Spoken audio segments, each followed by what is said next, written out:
Katigangers. Ibayin na natin yung 85 degrees. Ito tabi kasi ng ito tabi ng Seafood City. Ayun, ito. Parang ganun din, mas maliit lang. Kaya lang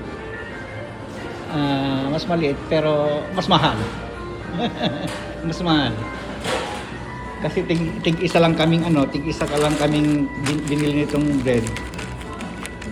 Tapos dalawang drinks. Magkano na? Tignan natin. Oh, thank you.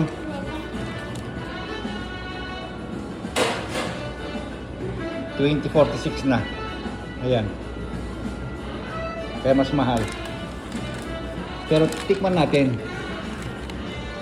Kahit mahal basta mas masarap. Ito pa rin sa akin. Ayan pa rin. Ito sa anak ko naman. Ito yung large nila. Large nila parang medium lang. Okay, yun lang. Bye-bye.